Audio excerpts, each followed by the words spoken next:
ونؤمن به ونتوكل عليه ونعوذ بالله من شرور أنفسنا ومن سيئات أعمالنا من يهده الله فلا مضل له ومن يضلله فلا هادي له ونشهد أن لا إله إلا الله وحده لا شريك له ونشهد أن سيدنا وحبيبنا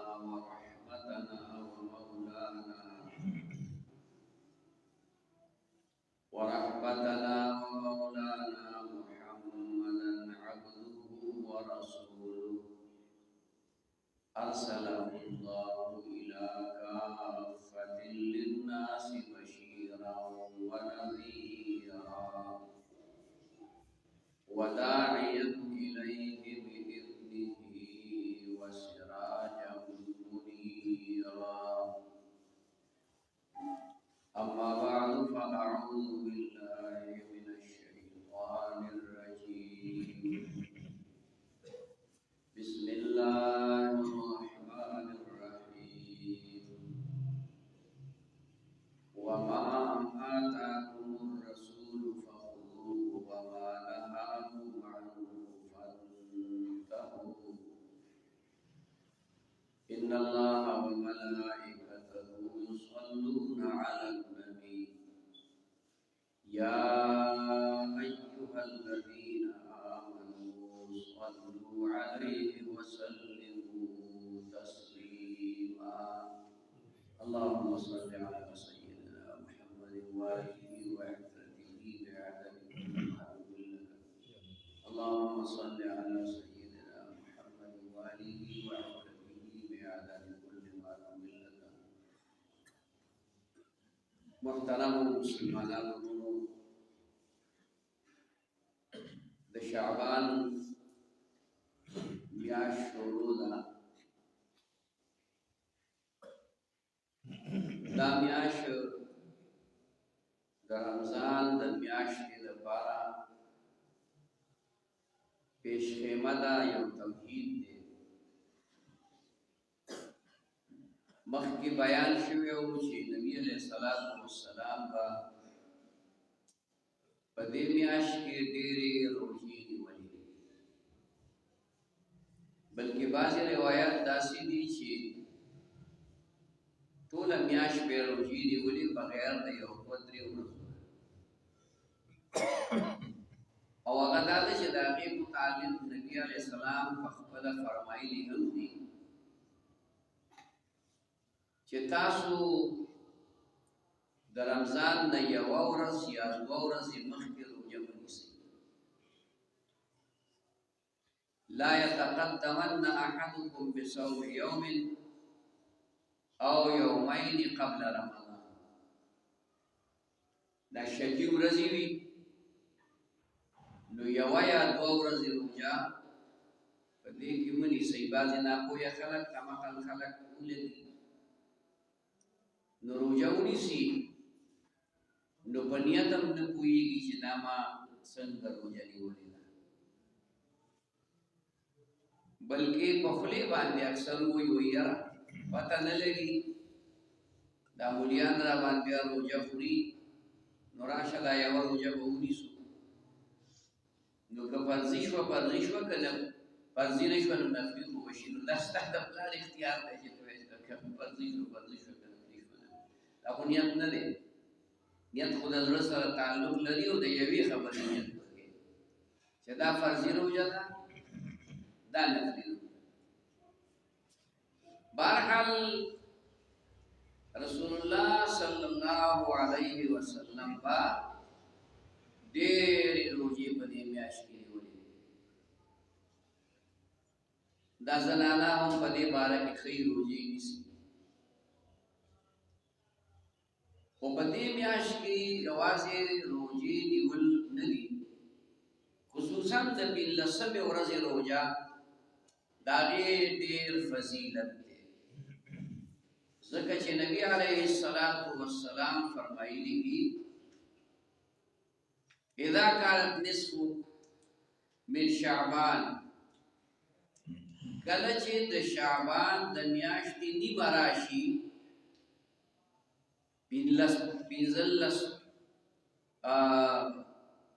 پنځلسمه شپه او پنځلسمه ورځ، نو فقوموا لیلها وصوموا یومها، نو په دغه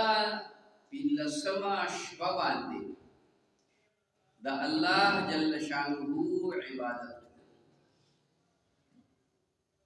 که ټوله شپه عبادت څوک کولی شي او که څه حصه د شپې څوک عبادت کولی شي، په دې باندې او خامخا چې نور اسم نه وي، نو چې په دغه شپه د منځونو پابندي وشي او د منځونو سره مخکې وروستو څو رکعاته نفل هم سره لږ تلاوت وکړي، ذکر وکړي، استغفار درود شریف ووایي. دا عبادت رسول الله مبارک په ډېر زیات عبادت کوو، عام شپو کې دومره عبادت به وکړو چې دا شپې مبارکې به په ډېر ولاړه باندې اوږد قیام به کوو، په هغې باندې به دا شپې مبارکې وپړسېږي. خو حکم د نبی علیه السلام دغه دی چې قوموا لیلها، په دې شپه کې ودرېږئ الله ته، یعنې دا شپه روڼ کړئ، په دې شپه کې د الله تعالی عبادت وصوموا یومها، او د دې دا پنځلسمه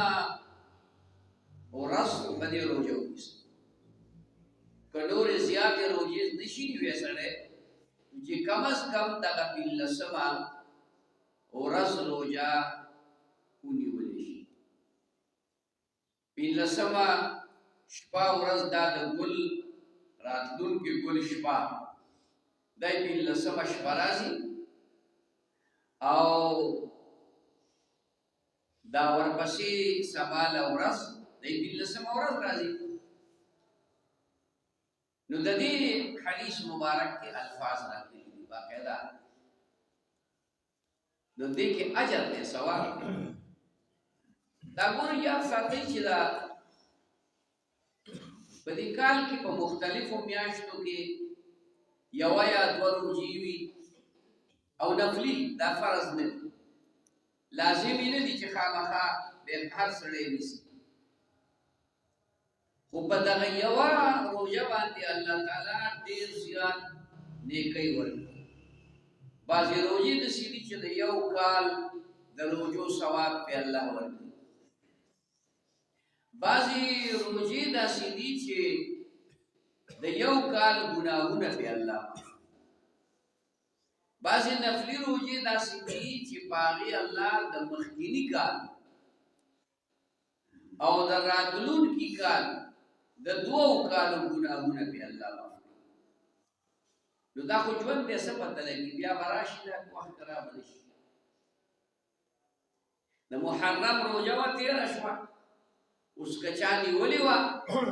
نو د ډېر لوی اجر او د ډېر لوی ثواب حقدار شو، الله وله عملنامه کې ولیکل. اوس دا سړی موږ ټول آینده محرمه پورې ژوندي به پاتې شو، دا چا څه علم، دا علم هم نشته چې موږ به ماښامه پورې ژوندي پاتې شو، مازدیګره پورې به ژوندي پاتې شو. دا خو الله پاک یو احسان کړی دی زموږ سره چې د مرګ دا وخت یې رانه پټ ساتلی دی. نو موږ د کلونو کلونو منصوبې تړو لګیا یو، او حدیث شریف کې راغلی دي چې په دې شپه باندې د دې خلکو دپاره چې کوم رزق الله پاک په دې ټول کال کې مقرر کړی، نو فرشتو ته د هغې ذمهواري ورکړي. حواله کم کسان چې په دې ټول کال کې بجوندي داغي فرشته وو کم کسان چې په دې کال کې مړکیږي عزرائیل علیہ السلام ته داغي فرشته وو دا سړی به لس ورځې پس مړي دا سړی به 15 ورځې پس مړي دا میاشت دوه میاشتې پس مړي نو زموږ د نوم د مړو په فارس کې راغلی لکه میاشت پس به دا سړی مړ کېږي او دا آینده څو کلونو منسوبې د دنیا خلک کوئی په امید خوړی شي دا د امید دی نو که داسې نه وی او دا وخت یې راته د مرګ مقرر کړم نو ټول زبرګان او زبرګان په ځای پرېږده د دنیا دا ټول نظام به معطل دی یو کار به هم نه کېږي ما ته که د مرګ وخت معلوم شي زما کار سره چې منډې ترډې واخلم خو بس په جومات کې به پرېوځم که نه لوار ترکاڼ انجینر ډاکټر نوکر پیشه زمیندار دته که د وخت دا معلومات وشو چې په فلانۍ ورځ باندې به ته مړ کېږې هلې ولې هلې په غنم اوس شړک هم نه غورځوي چې دا دې اوس زه د دې خواري وکړو د دې دې اوبو خوړ وکړم چې خو هسې هم روان یم میاشت پس زه خو هسې هم 10 ورځې پس روان یم نه به ډوډۍ خوند ورکوي نه به اوبه خوند ورکوي نه به چای خوند ورکوي نه به په کور کې ناسته خوند ورکوي نه به مجلس کې هر سړی به چې کوم دی نو بس په عبادت کې لګیا شي نو د ټولو د لوی حکمت پکې دا دی چې د الله د دنیا خو چا ساتي که نه مختلفو خلقو باندې مختلفو شعبو باندې مختلفو کسبونو هنرونو باندې نو دا مرګ زموږ نه پټ ساتلی دا د الله مهرباني ده کفارو به دا خبره کوله نبی علیہ السلام ورته قیامت پر راځي په تاسو به مرګ راځي بیا به ژوندي کېږئ د اخیر دا خبره په ذهن کې نه راتله چې موږ بیا ژوندي کېږو نو دا به متى هذا الوعد ان كنتم صادقين نبی علیہ السلام ته وی دا وعده کړه دا چې خبره کې کنه چې قیامت پر راځي او بیا به موږ دا وکړي نبی علیہ السلام ورته دا د الله سره علم دی ما سره دی علم نشته نو د دې مرګ وخت الله ته معلوم دی د قیامت راتلو الله ته معلوم دی دا زما او ستا په علم کې دی دا زما او ستا نه پټ ساتي نو په دې شپه باندې په 15مه شپه چې د ګل شپه به راځي په دې باندې د رزق دا او د مرګ او د ژوند دا هغه فرشتونه الله تعالی فرشتو ته حواله او دارنګه اعمال الله ته د الله په دربار کې اعمال پیش کړي کوم اعمال موږ کوو د نیکۍ نو بد اعمال خو د الله دربار ته نه ځي خراب اعمال هغه د الله دربار ته نه ځي إليه يسعد الكلم الطيب والعمل الصالح يرفعه الله تپاک کلمات برخی پاک کلمات سے دیا لگا ذکر دے سبحان اللہ الحمدللہ استغفار دے تو قرآن شریف تلاوت دے والعمل الصالح يرفعه او نیک اعمال د دې برکت دا دی چې دا پاکی کلمې د ځان سره برخې د الله دربار کې پیش او خراب اعمال د الله دربار ته نه ځي دا حدیث تاسو بار اورېدلی یو سړی ښکلی لمونځ وکړي ښکلی اودس وکړي او مزیدار طریقې سره لمونځ وکړي رکوع قوما جلسه کلام نو دا یو خوشبویا او ریخمین کپڑا کې راو غاستې شي او دا الله دربار ته فرشتي وړي او چې سره خراب منځو کې نه رکوع نه قوما نه جلسه دا صحیح طریقې سره وړي نو دا موږ د دې ښه چیرړې په شان راوړ شو د دې مزګزار په دې مخې وروشه او دا موز ورته خیرې کوي خدای دې داسې هلاک کړه لکه زه چې دې مړ کړم لکه موږ په کلار کلار پکار دی رکوع قوما جلسه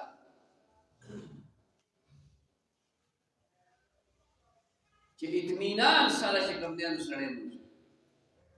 نو الله تعالی پاک اعمال او نیک اعمال دا د الله دربار کې حاضر بیا ورسره په دې بیاش کې بعضې خلک د شریعت خلاف کارونه کوي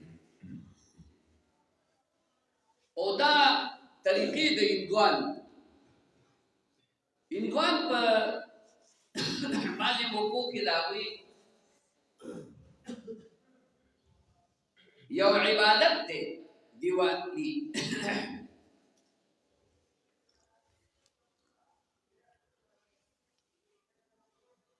نو هغوی په دې خپلو منظرونو باندې او دیوالونو وغیره باندې چراغان کوي چراغان دا ډیوي لګولي دي هغه ډیوي خلک اخلي او په هغې کې تیل واچوي او ځای په ځای هغه دي آتشبازي کوي زموږ په دې پښتنو کې دا شی مخکې ډېرو اوس په بله طریقه شو کم شوی نه دی خو طریقې بدل شو مخکې به خلکو د کپړې نه پانډوس بال جوړ او به تیل یې کېښود نو هغې به هغه تیل راخ کړل ډېر وخت نو بیا چې دا 15مه شپه به شوه نو هغې ته به یې اور ورته کړه خلکو به اوچته وراخلاصه چېرته به چا موساړه پې وسوځېده چا به یې ټانټوټو وسوځېده کورونه پکې ډېر سوځېدلي دي نو تانوي صاحب لیکلي دي چې دا د هندوانو رسم دی هندوان په دې ملک کې موږ سره اوسېدلي خو خوا په زمانه کې د مشرانو ته یاد دي موږ ته نه یاد زموږ د چې مشران هغوی ته ویل هندوان دلته اوسېدلي وو نو زموږ دا ایمان دونه کمزوری دی زموږ دا عمل دونه بې خونده دی چې موږ هغوی له اثر نه دی ورکړی موږ د هغوی نه اثر قبول کړی پکار دا چې موږ له اثر ورکړی زموږ نه اثر اخیستی خو چې هغوی ګډېدل بس موږ هم ورسره ګډېدو او چې هغوی پټنوسونه پورته کول موږ هم پټنوسونه پورته نو دا په دې زموږ په دې رګ کې دغه بدعات او دغه غلط رسمونه داسې ورننوتي دي چې موږ یې اوسه پورې کوو نو اوس دی نه چې کوم دی نو دا پنډوسونه خو ختم شو نو اوس دا شلشودۍ دي کیسې دي هغه آتشبازي پې کې ډزه مو سره وکړي دونه غټ ډز کې سړی وویرېږي خدای پاک چل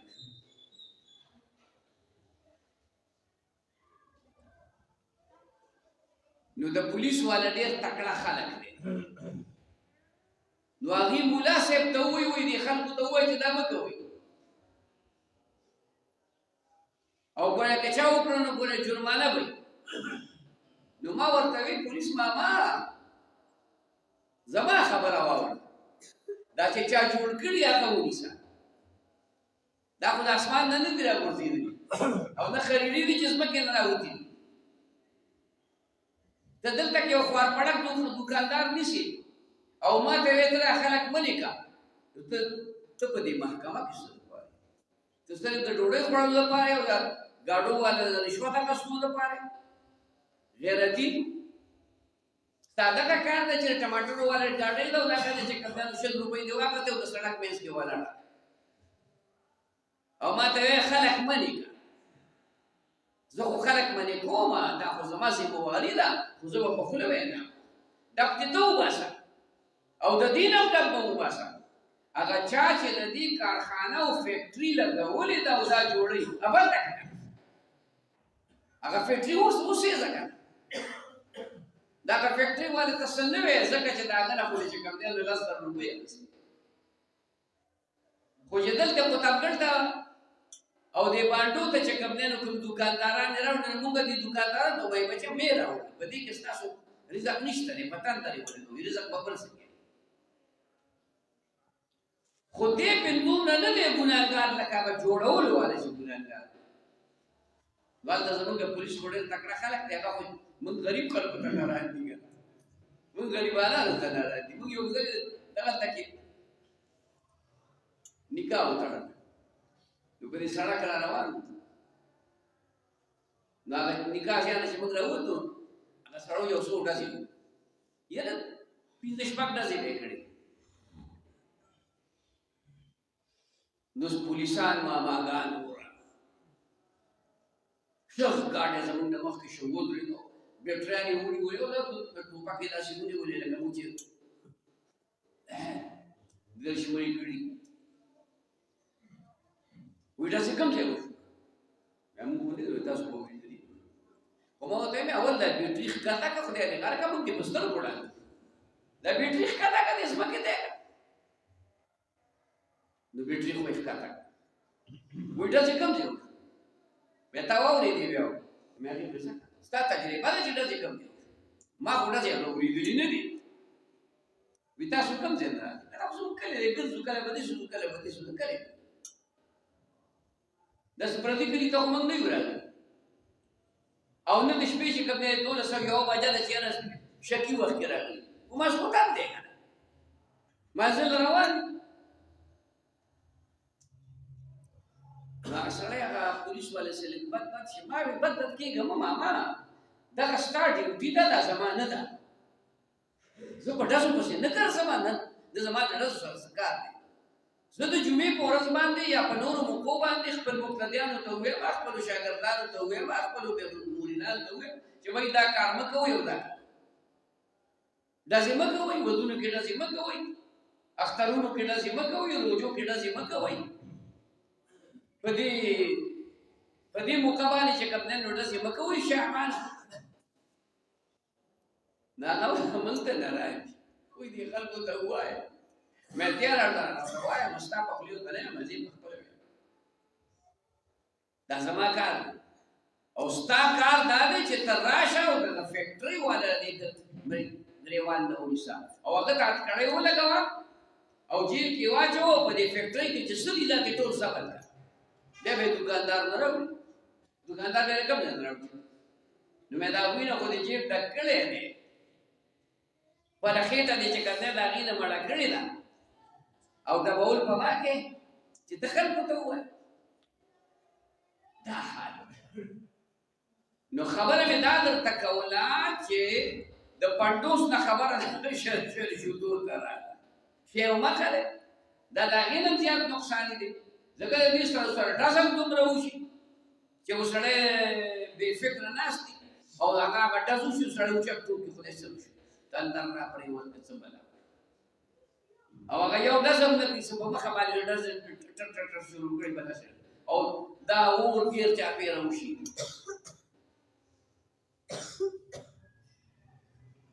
هغه مخکې ورځو کې چا څه شیخ لاس کړی نو ما ویل لکه مې څه جلد کلاشنکوف ډډه مې زه کلاشنکوف ډزې نه پېژنم فاسې مې وویل مې له کلاشنکوف ډزې نه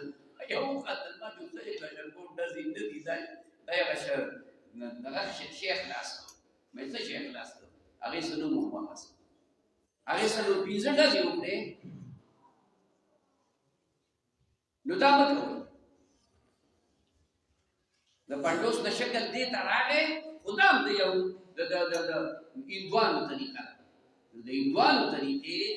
او د هغې رسم و رواج دا بدعت دی دا جرم دی او دا ګناه ده د دې نه ځان وساته په دې کې چې پیغمبر څه وایي موږ هغه ولې نه اوس اسانه یوه روژه ده په 15مه ورځ د ګل په ورځ او اسان کار دی عبادت د شپې ودرېږه په اور کې او نفلونه وکړه بچو ته مو ووایه زنانو ته مو ووایه هلکانو ته مو ووایه بیا شا به بچی قرآن راوالي او سپاره تلاوت هله بچی یو 4 شپږ رکعاته 10 رکعاته 8 رکعاته نفل وکړي کم از کم چې تهجد خو سړی وکړي په دغه شپه باندې نو زما وروڼو دا رسمونه او دغه بدعات دې نه ځان وساتئ دا مه کوئ دا په مختلفو میاشتو کې زمونږ مختلف بدعات او رسومات دي او د هندوانو میراث کې پاتې شوي دي او موږ یې اثر کم کړی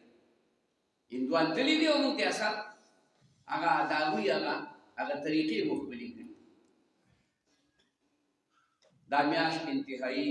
خیر او برکت ته او د رمضان مبارک لپاره دا یو تمهید دی نو که د چا څونه وس کېږي او زیاتې روژې پکې نیوی شي نو دا به زیاته چې کوم دی نو د فایدې او زیاته د خیر او د اجر خبرې بهرحال په دې ملک کې دا نه قانون شته نه د قانون پاسداري شته قادیانان په دې ملک کې یو ډېره خرابه فتنه ده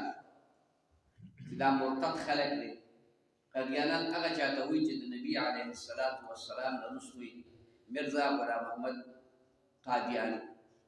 دا پیغمبر منلی دی او د قرآن حکم هم دا دی چې نبی علیه السلام اخیری پیغمبر دی محمد رسول الله صلی الله علیه وسلم د هغه نه وروسته بل پیغمبر راغلی او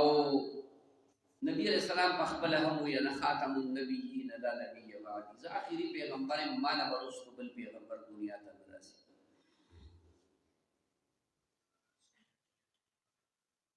او حضرت مفتی محمود صاحب نور الله مرقده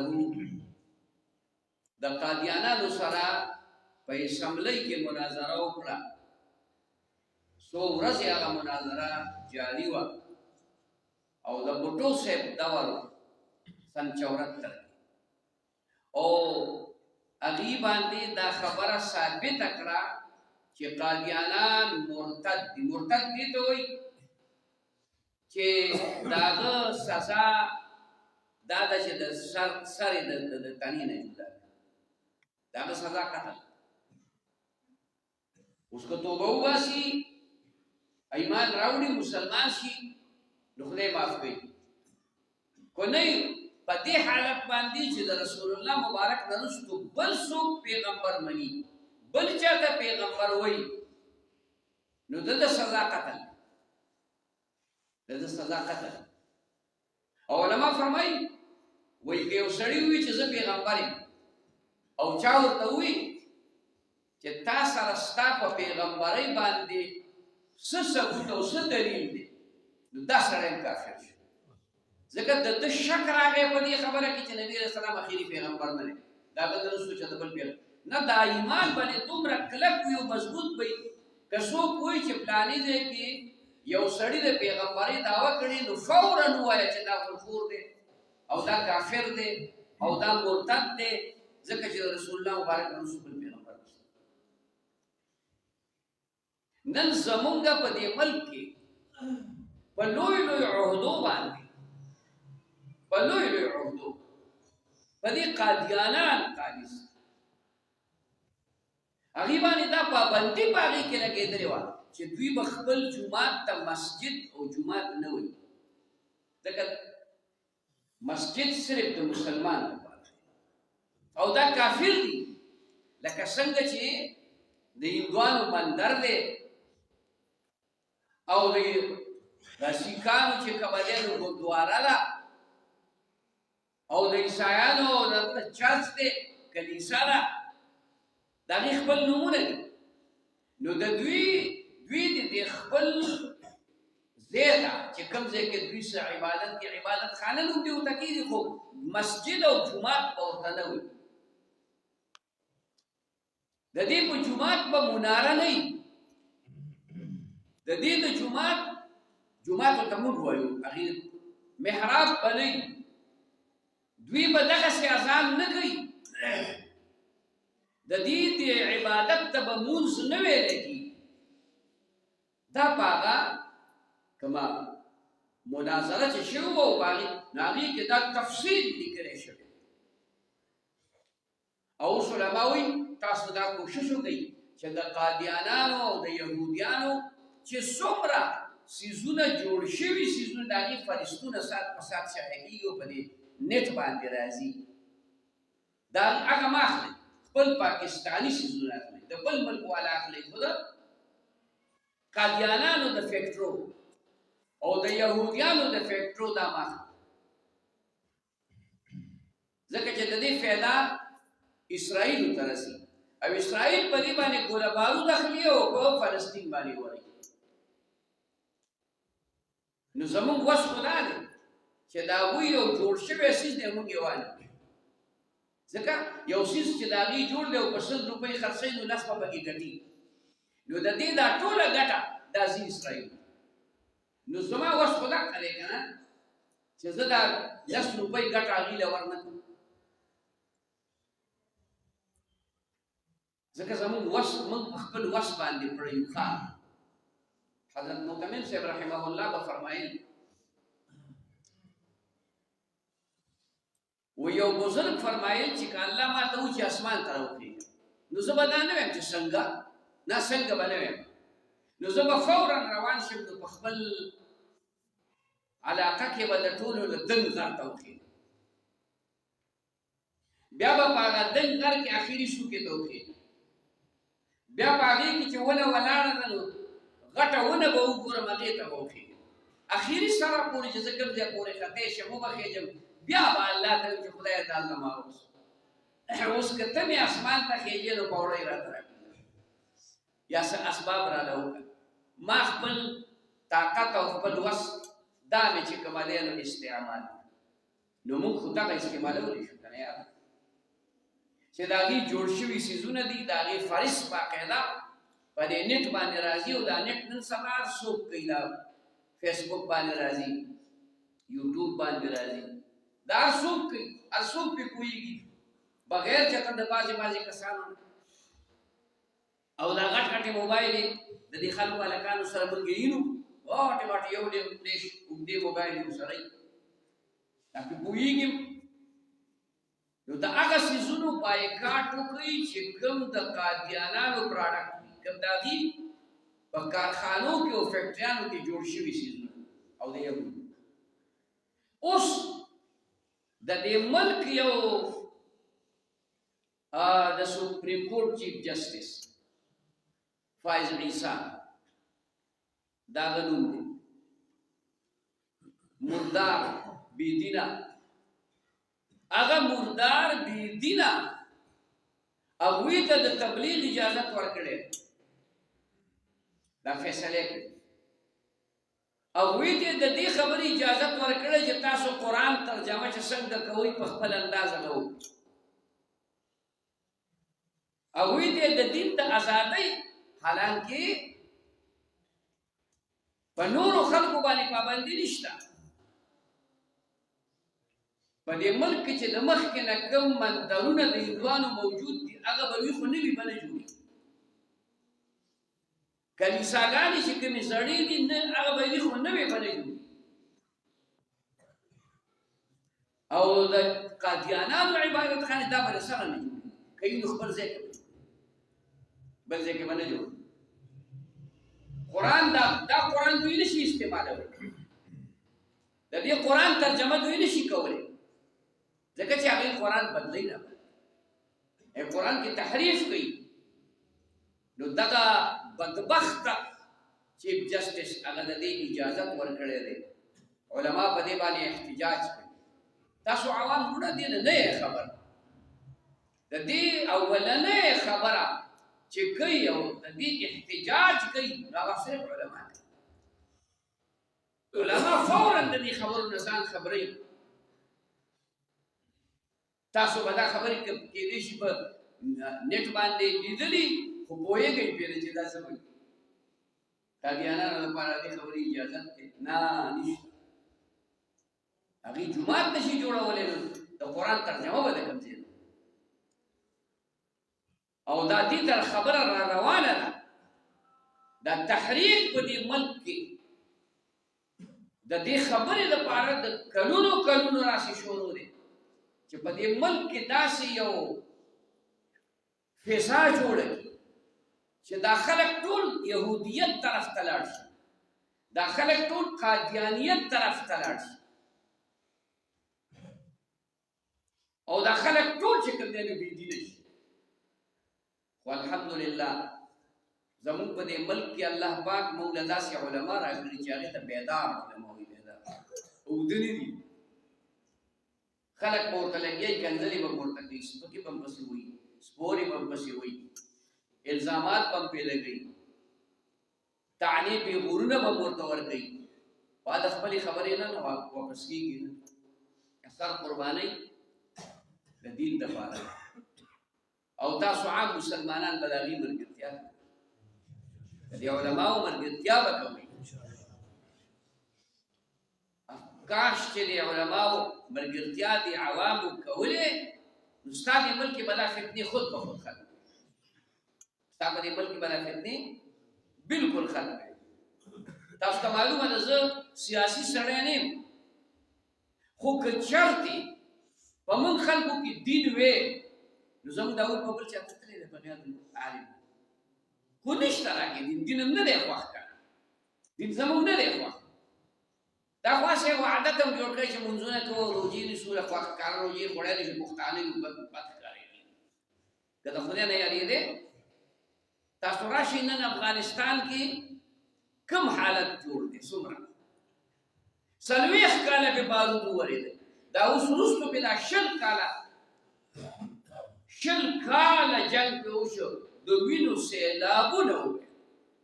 داسې دښتې چې موږ په خپله باندې کتلي دي هغه دشتې نن ټولې مقبرې په لکونو خلک پکې چې کوم دی نو شهیدان شو خو چې د علماو حکومت پرې راغی د علماو حکومت نو اوس هغې وایي بیګ دلته کېده او ته ځه د سړک په غاړه بیګ کېده زه لاړ شم کوم ځای کې شپه کې وکړم هغه بیګ به د هغه ځای نه یو هېچا خوا شوی نه به دې خوا شوی شپه به هم پرې تېره شي ورځ به هم پرې تېره شي دوه ورځې به هم پرې تېرې شي یو کس ما ته خبره کړې موږ لاړو وایي داسې بیا اوچت ځای ته ختم نو وایي هغه پولیس والا راته وویل چې دا بیګونه سره درانه دا خو تاسو پېژنئ وایي موږ چې څه وکړو دا وایي چې دلته یې کېږي د سړک په غاړه وایي سړک په غاړه کېږدو خو پیشو ته مواز کې کېښودې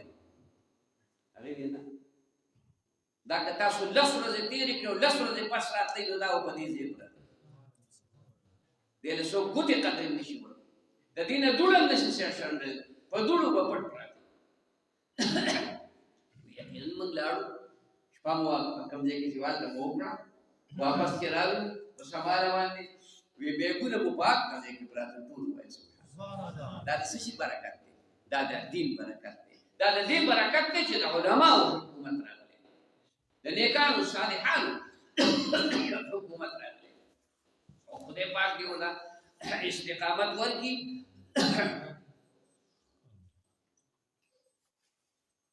انشاءالله یو څو کاله پس به ګورې چې افغانستان به اټمي پاور کښې شي انشاءالله نن دا زموږ د ملک 75 سال شو خیال کې مړه 76 شروع دي شپږ اویا کاله خزانه چې دوی کومه جوړه کړې ده هغه د کټوۍ لاندې سورۍ ده چې پکې د باس پیسې راځي نه ښکته نو ستا روپۍ د اوسه ده په ښکته روانه ده او د هغې روپۍ نن زما 4 روپۍ 4 نیمې او د هغوی یو دومره فرق دی زمونږ د پاکستان 4 نیمې روپۍ د هغوی د 1 روپۍ برابر کنډر دی کنډر وران ملک دی لا زرخیزي پکې پوره نشته خو خلک پې نیک راغی صالحان راغی علما اوله د چا طلا کړې اوس لاس پې کړ چې د دې یو سړي نه لاس کټ چې ستاسو څه خیال دی په دې ټول ځل مردان کې بیا څوک طلا وکړي یو سړي نه لاس کټ شو نو په ټول ځل مردان کې سوال هم نه پیدا کېږي او اوس خو کیمرې هم لګېدلي نو زموږ په دې کې پوسټونو باندې هغه قادیانان بې دینه هغه خلک دی چې هغه دین نه غواړي د هغې دین نه دی خوښ هغه بې دینه خلک دی د هغې کفر خوښ دی د هغې ناروا خوښ دی د هغې کچري خوښه ده د هغې ګډاګانې خوښې دي او شریعت ورته دې اجازت نه ورکوي نو علما د خپل وس مناسب مطابق لګیا دي منډه کوي مقابله کوي باسونه کوي چغې وي تقریرونه کوي اسملو کې چې کوم مقابله کوي خو دې علماو ته الله دومره قوت ورکړي چې په دې سوونو منبرانو کې څلور او پنځه کسان علما په دې اسمبلۍ کې راسي څوک غلط بل نشي ګنې نن با دا جمعات د خلکو نه ډک او د تبلیغ په چې کوم نه ټول خلک په تبلیغ کې تللی ځکه ښځو به الله تعالی ورکولې دا بیلې پاس کړي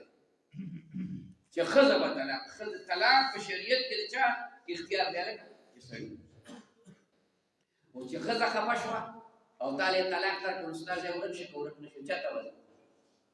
ما به دلته کې تېښتې نه راوړم خدایانو چاته دوه رکعاته خالي مونځ دې نه شو کولی چېرته چې پړ مې بیا به ټول په دې جومات کې ناست او دا مرکزونه به ترې بله لار به یې بیا وکړه دا یو بل دا درې څلور علماو دا علماو دا کېدی نه شي د خدای حکم به بدلېږي د خدای د قرآن حکم به چې کوم دا به نه بدلېږي زمانو خدای ته وګورئ د دې علماو ملګرتیا وکړئ په هر حال کې ملګرتیا وکړئ ستاسو خیر دی علماو ته څه نقصان او خیر او فایده تاسو نه شئ رسولی او د الله رسئ چې خیر ورته رسئ او نقصان ورته رسئ خو خیر ستاسو دی چې تاسو د علماو ملګرتیا وکړئ علماو سره کښېنئ نو ستاسو زندګي به هغه ښایسته شي تاسو به چې کوم دی جنت والا جوړ شي تاسو به د ارام او د خوشحالۍ زندګي تېره کړئ او دغه خبرو باندې کوم احتجاجونه کیږي ان شاء الله احتجاجونه علما به هغې اعلانونه کوي چې په دې وخت به احتجاج نو هغه احتجاج د زه هغې کې ګورئ چې کوم دی د ملا بدن درنېږي نه او د هغه جیب ته پیسې راځي ځکه دا پیغمبر ستان دی زما نه دی یوازې دا ختم نبوت دا عقیده ستان دا زما نه دی دا د هر مسلمان کلمه گو چې لا اله الا الله محمد رسول الله دا کته ظاهر کې دا زموږ د پارټۍ چې دي که د کومې پارټۍ سره د تعلق ساتي دي خو کافر خو نه دی مسلمان دی کافر خو نه دی مسلمان دی مونځ کوي چې مړ شي جنازه به مولیان کوي خیال کې براله د قرآن تلاوت کوي لا اله الا الله ذکر کوي کافر نه دی مسلمان دی نو دا عقیده د ختم نبوت دا هم چې کوم دی زموږ د ټولو عقیده ده دې کې تفریق او فرق چې کوم دی نشته الله دې موږ ته عمل نصیب کړي ربنا آتنا في الدنيا